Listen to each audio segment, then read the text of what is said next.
Vai, Bem-vindo, Donato. tudo bem? E aí, Rovai. Oi, Dri, tudo bom? Tudo bem, bem-vindo. Donato, o que está acontecendo em São Paulo? Olha só, eu falei, vou chamar o Donato, porque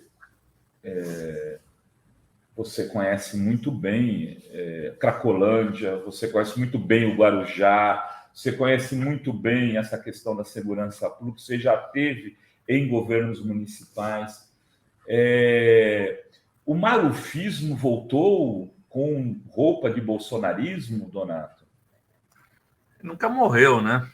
Nunca morreu. É. Então, ele está aí. E o Tarcísio vai mostrando sua real natureza, né? Porque aqueles que querem vendê-lo como uma solução civilizada, como alguém que se afasta do bolsonarismo, que é racional, está aí ele mostrando que está do lado da barbárie, né? Legitimando a barbárie, legitimando a execução das pessoas por vingança do Estado, né? Do setor do Estado, das polícias. E então essa é a essência do bolsonarismo e não vai deixar de ser.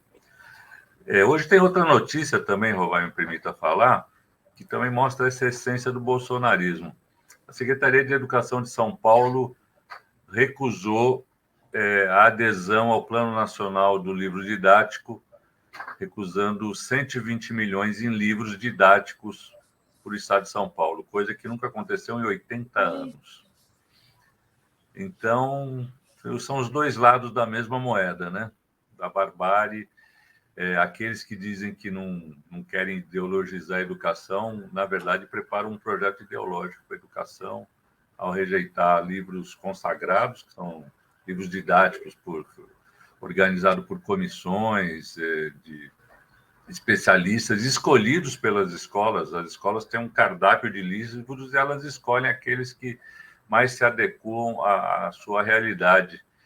E a Secretaria de Educação simplesmente recusa esses livros. São, em média, 7 livros por estudantes paulistas, e diz que vai ter um programa próprio, com currículo próprio, com materiais próprios, todos digitais, portanto, na contramão do que acontece na experiência mundial da educação, né, que é equilibrar melhor essa vida digital com acesso ao livro e as práticas que são presenciais e que ainda precisam de um material físico, tanto para literatura quanto para ciências, para matemática, ou seja, a digitalização em países desenvolvidos levou a um recuo, né, nos indicadores educacionais, mas esse é o governo Tarcísio. Inclusive, no momento em que a Suécia anuncia o recuo na digitalização de escolas, né, e volta a usar o livro didático. A Suécia, e para quem, acho que não preciso aqui explicar para as pessoas, né, é um dos lugares onde você tem os melhores índices de educação do mundo. Exatamente. Vai na contramão da experiência mundial, como na privatização da Sabesp, que mundialmente você tem a reestatização de empresas de saneamento, né? Na Alemanha, na Inglaterra, próprio Buenos Aires, e aqui ele coloca como um fetiche, né? Um fetiche privatizar, porque é uma empresa que dá lucro, que tem um plano de universalização que vai ser cumprido, tem capacidade de investimento, mas ele precisa privatizar, porque ele tem uma convicção disso e certamente tem muitos interesses por trás que querem essa privatização para poder lucrar em cima de um serviço que é essencial. Agora, Donato, vamos falar um pouco sobre essa chacina, que, aliás, a mídia não está chamando pelo nome, né? Chacina. Ação, né? Está chamando ação, não sei, dando outros nomes, porque é uma chacina do Guarujá, né? E o que isso tem de sinais de um novo tipo de relação desse governo com o crime organizado, e que isso pode significar para o Estado, né? Vem aí São Paulo, geração milícia. É preocupante, né? É preocupante porque você vai legitimando esse tipo de ação, e essa legitimação, a gente tem aí o Rio de Janeiro com essas operações vingança, né? Tradicionais no Rio de Janeiro, que vão criando um ambiente propício para que policiais em folga ou se organizando, policiais expulsos, né? A gente está vendo todo lá o assassinato da Marielle e o que vem aparecendo, né? São, em geral, policiais que já passaram pela corporação, que se organizam para vender proteção e para substituir o Estado no controle dessas populações, né? Pobres, pretas, faveladas e que são suspeitas acima de tudo, né? Sendo que todo mundo que conhece esses bairros sabe que a grande maioria trabalha, rala o dia inteiro para criar sua família, para ter condições melhores de vida em situações muito desfavoráveis, mas eles se apegam a uma minoria, 1% lá que vai para o crime, muitas vezes empurrado para o crime, né? Empurrado para o crime por falta de alternativas e transformam todo mundo em suspeito e todo mundo em possível alvo, né? Alvo do seu ódio, da sua fúria, da sua vingança. E isso só vai gerando ódio, mais ódio na sociedade, e aí vai virando uma espiral incontrolável, né? Uma espiral incontrolável, muito preocupante mesmo. Não, com certeza. Os comentários aí das redes bolsonaristas, extremistas nas redes sociais são, assim, terríveis, né? Dizendo que matou foi pouco, coisas desse tipo, né?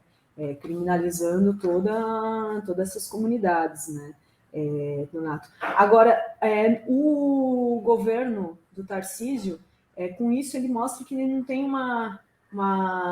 um plano para a segurança pública, né, Donato? Ou o plano dele é justamente seguir isso daí, de matar cada vez mais, inclusive agora eles estão falando de tirar a questão das câmeras, né, dos uniformes dos policiais, que foi uma política pública que deu certo, diminuiu 80% os assassinatos de jovens nas periferias. Vocês aí na Alesp preparam algo nesse sentido? Como que é a oposição para, inclusive, né, não tentar reverter isso, né, tentar evitar que isso aconteça? Olha, a Assembleia está votando do recesso hoje, né? Então, hoje à tarde é que nós veremos os debates, mas o que a gente vê na imprensa é que a bancada da bala vai tentar aumentar a ofensiva contra as câmeras nos uniformes dos policiais.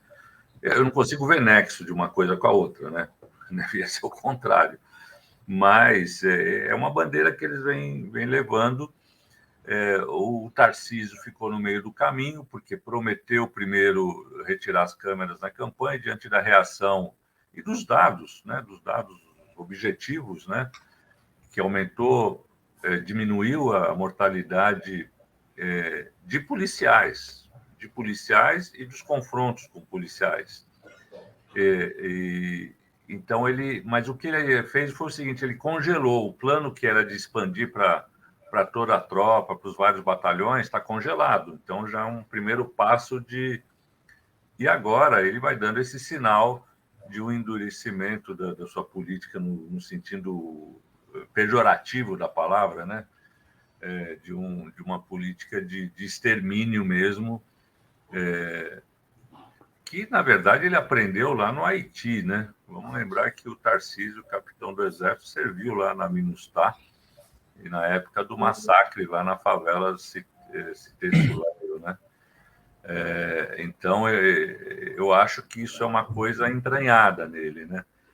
E a gente, enquanto oposição aqui, já se manifestou, já representou no Ministério Público. O Suplicy, que é o presidente da Comissão de Direitos Humanos, está acompanhando de perto todos os desdobramentos, e a gente agora à tarde vai ter o retorno dele aí, dos encaminhamentos, e a gente está acompanhando muito de perto essa chacina, e principalmente os desdobramentos dela, né? Que a gente não pode deixar que esses desdobramentos fortaleçam esse discurso à direita e tem que ter uma reação forte.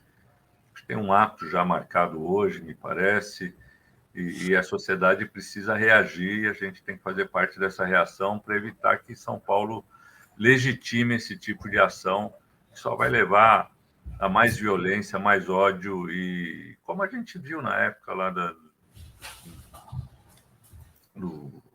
na gestão Alckmin, né, com o PCC e aquelas reações todas, que gerou uma espiral de violência que ninguém deseja, né? Então, a gente tem que trabalhar para ter uma polícia bem estruturada, com melhores salários e valorizar a investigação policial, coisa que foi jogada para as traças, que a Polícia Civil completamente desaparelhada, e é isso que pode garantir justiça, né? Conforme a lei, né? A gente só quer que a lei seja cumprida.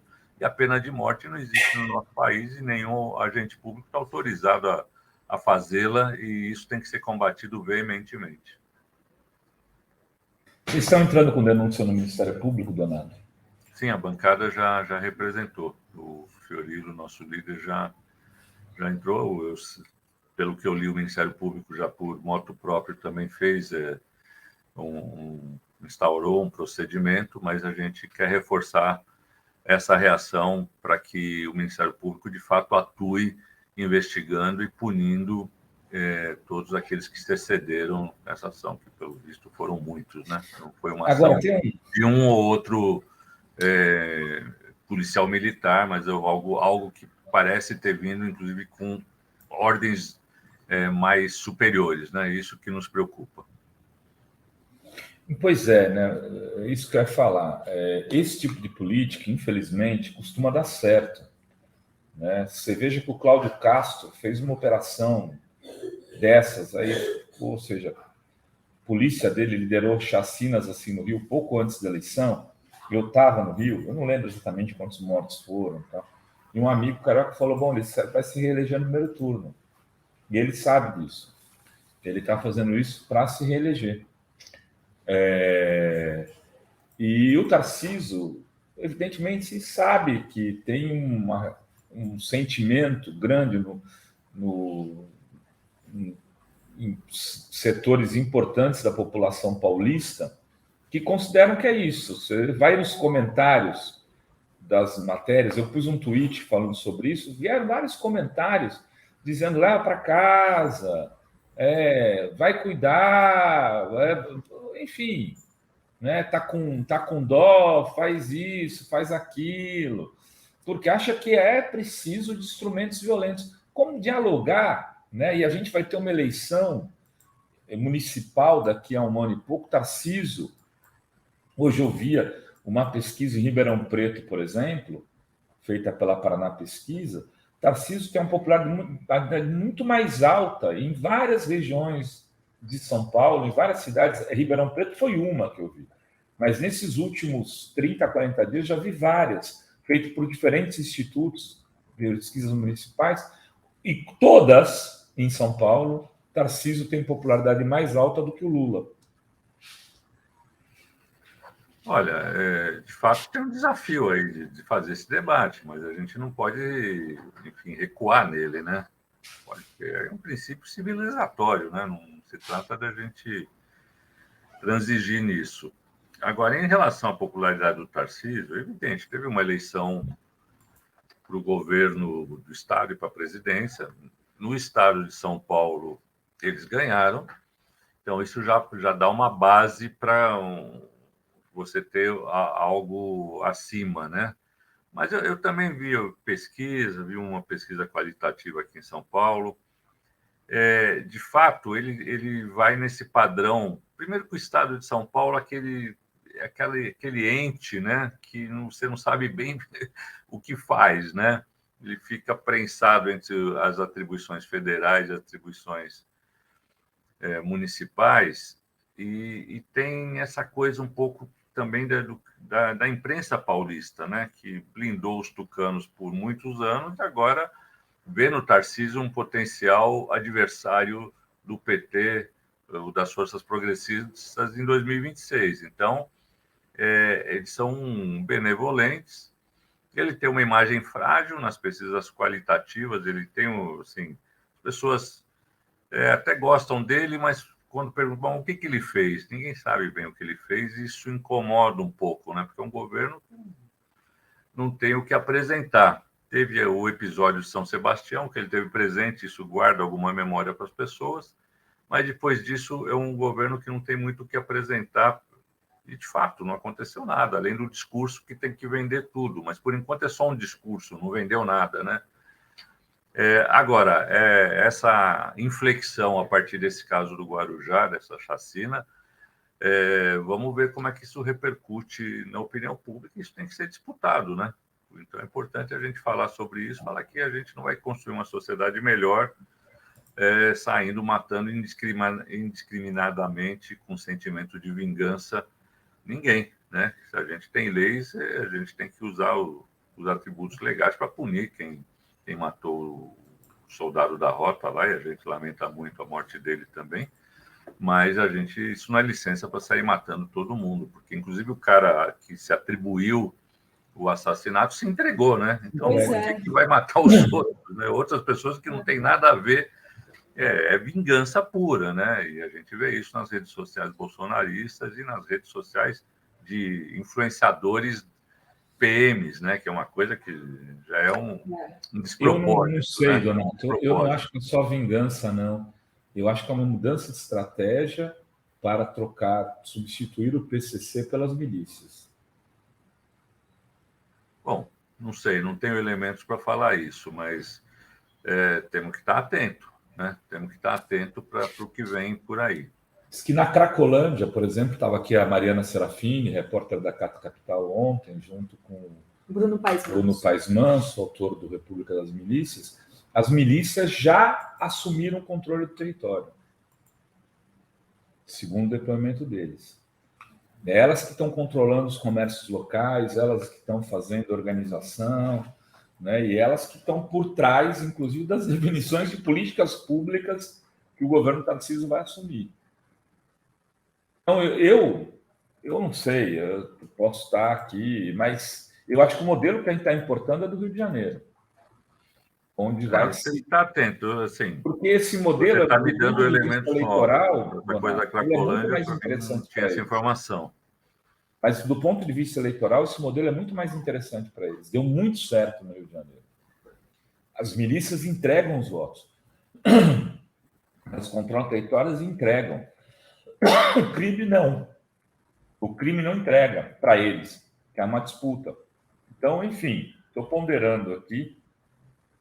Até tem que estar atento, né? É evidente que é perigoso essa situação perigosa e de qualquer forma, é algo que tem que ser repudiado, né? Agora, se for embrião de alguma coisa desse tipo, é mais grave ainda, né? Mais grave ainda. E aí, falar de São Paulo, capital, temos eleições agora em 2024, estamos há um ano e alguns poucos meses dela, 2 meses. Boulos fechado, candidato, é isso? Está resolvido dentro do PT, Donato? Tá, no sábado que vem, dia 5, vai ter um encontro, que é o Congresso dos Zonais, que junta os dirigentes de base do partido, são mais de 500, e que deve aprovar o apoio ao Boulos. Isso, pelo que a gente conversa, isso está pacificado, né? Não acredito que tenha nenhum tipo de surpresa. E a partir daí organizar a campanha, a visita aos bairros, a relação com as lideranças petistas, o PT é muito capilarizado na cidade de São Paulo, e começar a construir um programa de governo transformador para a cidade. Mas eu acho que isso está pacificado e não vai ter problema no sábado, não. E qual vai ser a estratégia para poder enfrentar a direita unificada, né? Porque, ao que me parece, todos ali devem sair em torno do atual prefeito, né? O Ricardo Nunes, ninguém nem sabe quem é, né? Eu sempre esqueço o nome dele, não sei por quê, Dona. Deixa eu só mostrar alguns chamam de Ricardo Nulo, por isso. Uma imagem que é bem simbólica aqui, que o Donato espalhou, postou, né? Cuidado, paulistanos, Ricardo Nunes ressuscita o Bolsodória, porque o Dória também tem postado aí imagens, né, de agendas com o prefeito, que é... E o Bolsonaro idem, né? E é um desconhecido porque ele era o vice do Bruno Covas, que se elegeu, né, em 2020, e estava já doente, acabou falecendo, e aí quem assumiu foi esse Ricardo Nunes, assumiu a prefeitura de São Paulo, aí, maior cidade do país, né, Donato?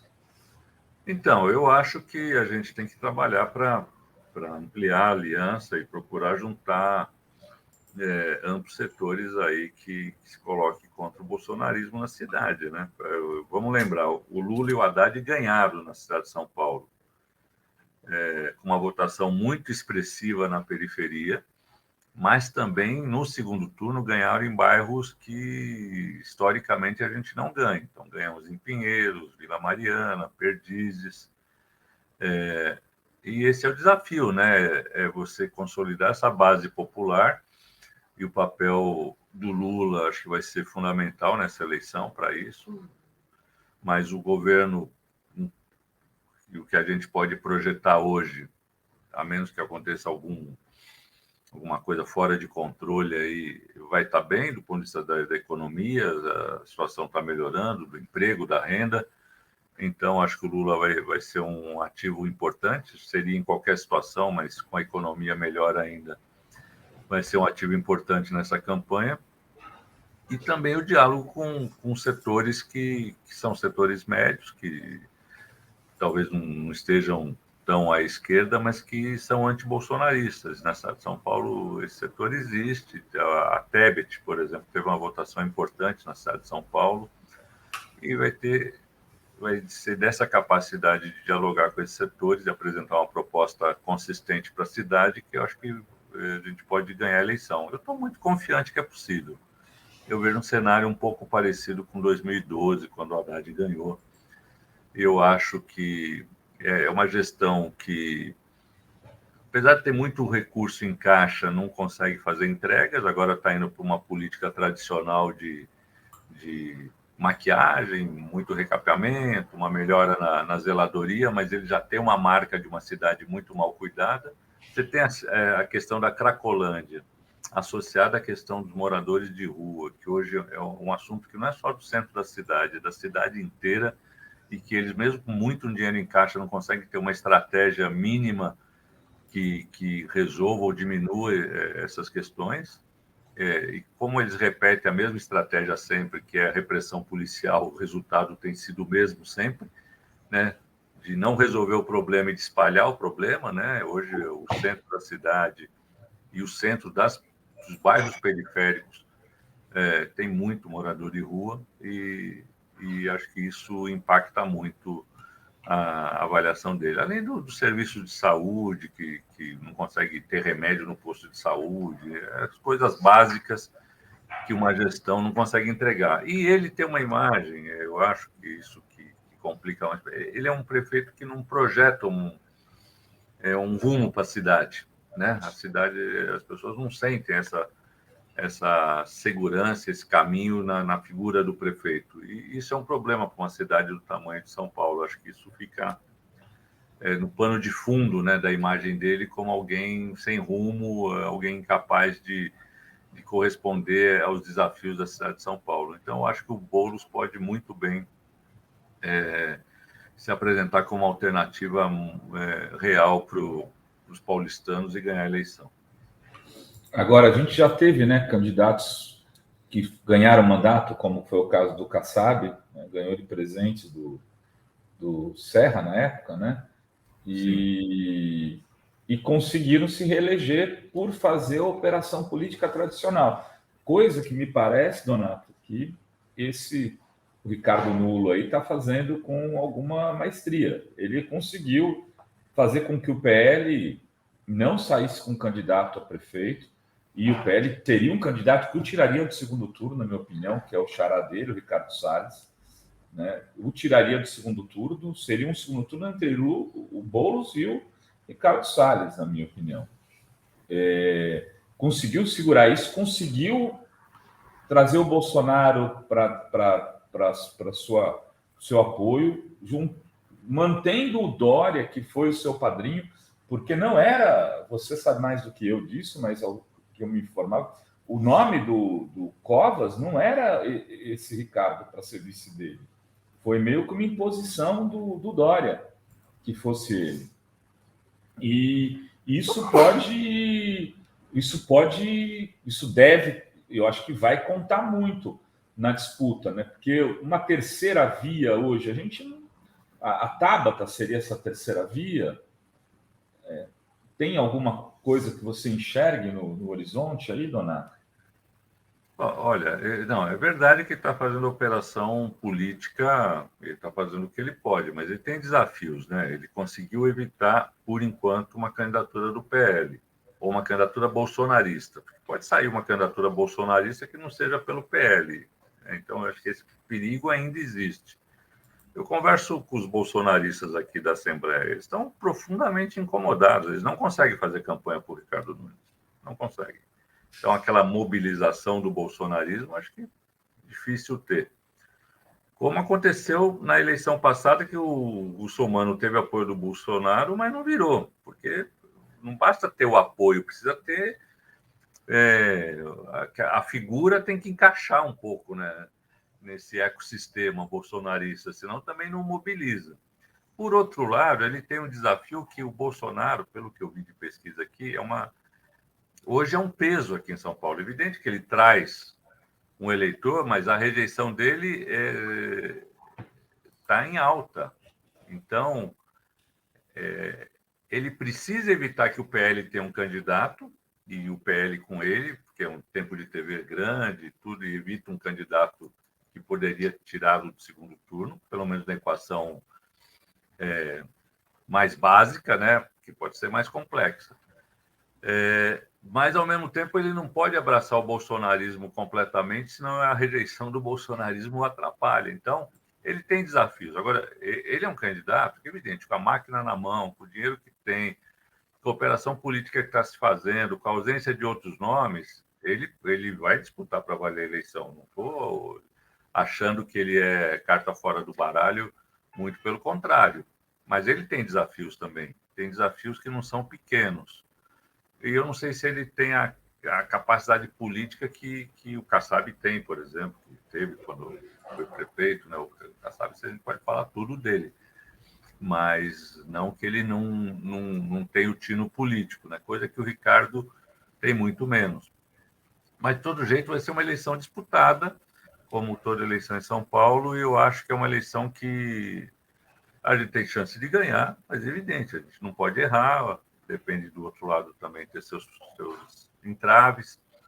A Tabata, que você me perguntou, ela tem só o PSB, acho difícil ela atrair o PSDB, ainda que ela faça esse movimento tentando atrair o PSDB, que poderia dar alguma viabilidade para ela, mas eu acho que ela ocupa um lugar que na eleição presidencial na cidade de São Paulo foi ocupado pela Tebet, né? que teve por volta de 10% em algumas regiões de São Paulo e tal, teve uma votação acima da média nacional na cidade. Mas não consigo vê-la ainda como empolgando. Mas é tudo achismo, né? Eleição, sempre a gente é bom ter nossa humildade aqui em querer prever, porque é difícil. Agora, a candidatura do Boulos é muito consistente pelo seu apoio político, pelo campo político que representa, e na medida que for unificando esse campo, ela é muito forte. Então, ela é muito competitiva. Agora, vamos ver, o processo eleitoral sempre traz surpresas e traz desafios que a gente vai ter que enfrentar. O debate da segurança é um desafio, né? Porque por mais que não seja uma atribuição municipal, esse tema vai estar presente na eleição. Então, como lidar com esse tema, de que maneira se apresentar, né, nesse debate, é algo que a gente tem que fazer um exercício profundo aí de elaboração e que a gente sempre teve dificuldades, né? Para ser bastante sincero com vocês aqui, né? Muito bem. Dri, tem mais alguma pergunta para o Donato? Tem perguntas do chat? Tem mensagens do chat, né? Tem mensagens aqui, deixa eu ver aqui. A Mônica Mello diz: o Vai Tarcísio é militar, ajudante de Heleno, e nós sabemos o que Heleno fez no Haiti. Pois é, o Donato lembrou aqui, né, naquela missão, estava olhando 30 mil mortos, né, então foi um massacre mesmo. O Sérgio Marques diz, bom demais ter vocês de volta, esse relatório do Exército é o preço de não ter feito a limpa no dia 1 no GSI, e se me falha a memória, alertado por um estimado blogueiro. Dri gostou da minha versão de Menestrel das Alagoas. Beijos. Obrigada, Sérgio, pelo superchat. E tem aqui também a Terezinha dizendo bom retorno, gostei demais do Fórum Poema da Sara, do Felipe e do Azenha, são fórum. Muito obrigada, Terezinha. Queria agradecer muitíssimo o Donato, e bom retorno. Olha aqui, estou sabendo que está tendo aqui, Donato, o Julinho Bittencourt está informando, o PCC está agindo, tá? Acabou de atirar uma PM aqui em Santos, uma policial militar, com tiro de fuzil, né? Tá virando um faroeste, né? Caboclo, como mais um faroeste caiçara, nesse caso, no que diz respeito... infelizmente previsível, né? Previsível, porque, lamentavelmente, quando você substitui a lei e a justiça pela barbárie, o resultado é esse, né? É isso, Donato, um grande abraço para ti. Hora dessas vou te visitar aí na Deus. Assembleia Legislativa, porque eu só te visitei até hoje na Câmara Municipal. Na Assembleia ainda não fui tomar o cafezinho da Assembleia. O café está pronto aqui. Obrigada, Donato. Bom trabalho, bom retorno aí. Bom, Abraço. tchau. Tchau.